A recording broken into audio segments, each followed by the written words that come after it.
I will be very brief, or I will try to be very brief. One of my colleagues mentioned the conflict within the district between the people who live in that district. And the insinuation was that if we do this, it will be better. It will be a message. And the fact is that that is completely not true, because 80% of the students in that district are private and parochial schools.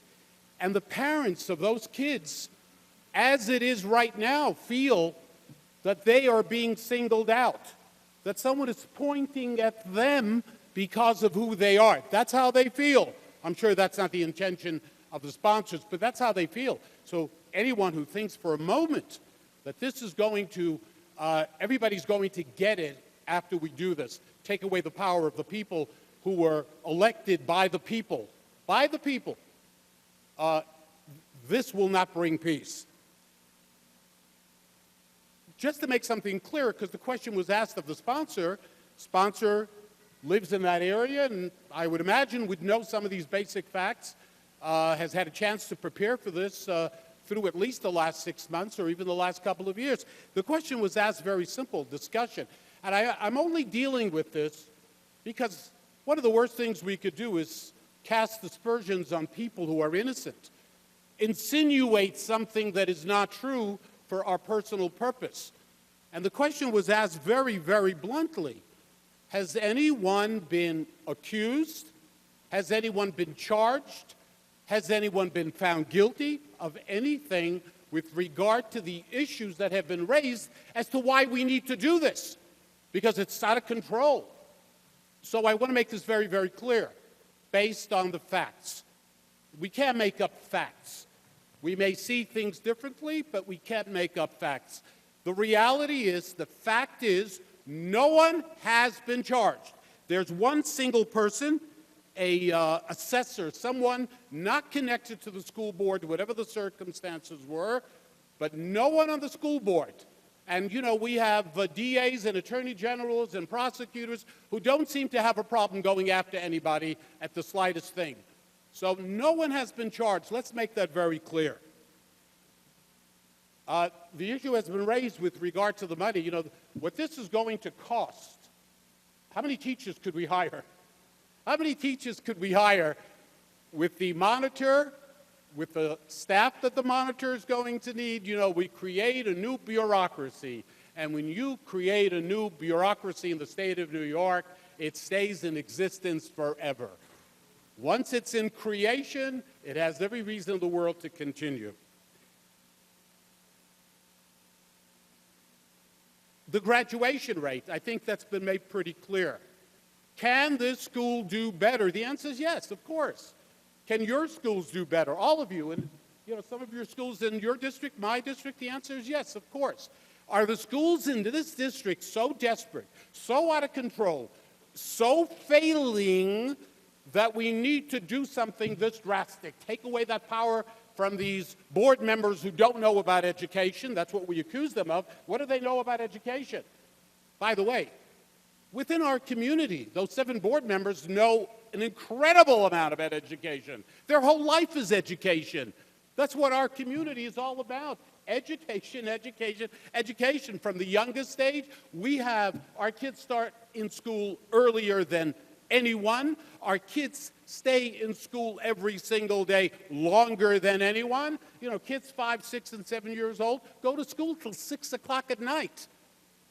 Some people might say that's child abuse. But the point is that education is very important, and the members of this board have as much. Look, we have found people in other communities who might have a lot of knowledge who get into trouble sometimes. What does that mean?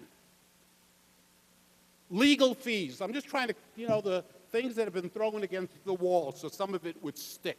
The legal fees, they're high, mentioned in the report. Why are they high? Did anybody bother to explain that, or that's not of any interest to those who are pushing the bill? Why are the legal fees high?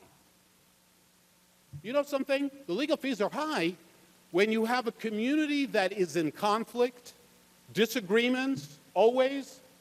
You go. It's not, you know, in America, in New York, it's not hard to use the legal system to sort of go after somebody. Very easy. You get yourself a lawyer, you file charges, and then life starts, and lawyers' fees, God bless them, but they are, they charge you a lot of money. And in this particular school district, because of all the conflict, the unfortunate conflict, it's sad. Because of all that, there have been additional charges needing lawyers to defend the school board. Just recently, some constituent, it was absolutely bizarre, send in papers that I had done something with regard to something. You know what I did? I didn't have to go to a lawyer. I went to one of our offices here, and the Attorney General is handling it, and it was dropped. I didn't have to go to a lawyer. If I had gone to a lawyer, what do lawyers charge these days as soon as you walk in? And that is exactly what is happening in this district. Because of all the conflicts, what are they supposed to do? They need to be represented. That's the American way. And finally, please, another issue that was raised, executive session. They spend a lot of time in executive session. I wonder what they're planning and plotting. I wonder what's going on in those secret executive sessions.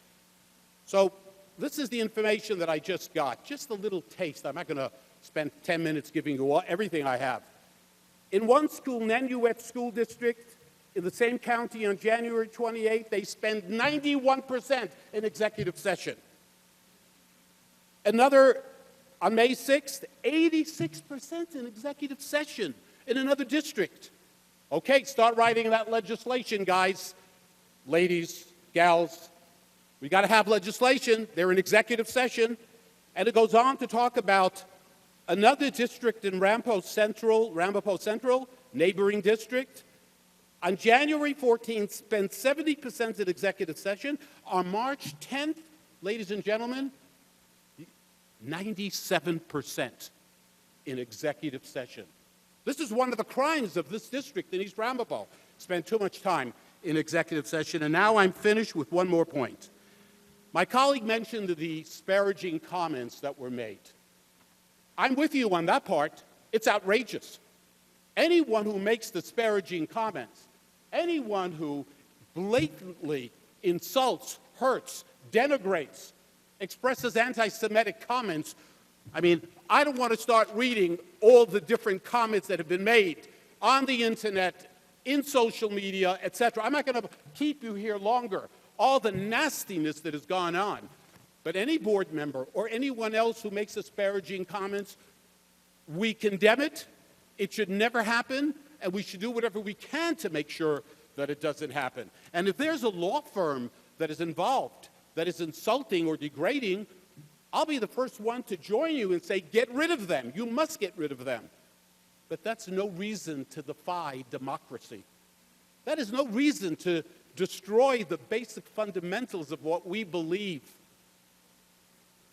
And that is that when you have an elected school board, nobody's perfect, I repeat again. People make mistakes. There's conflict there. And what I would like to see happen, I would like to reach out to the people from that community, the leaders of that community. I always believe that it's never too late to sit and try to make things better. And we should try to do it, but not in the fashion that we are attempting to do today. This is putting a knife into the heart of representation, of what our country is all about, what our democracy is all about. So I urge everybody, a lot of people made up their minds, and they even said to me, yesterday, today, we really are not that familiar. We really didn't take a close look. Well, this is one bill. We sit here, we vote on bills, more bills this past week than the first 3 months of session.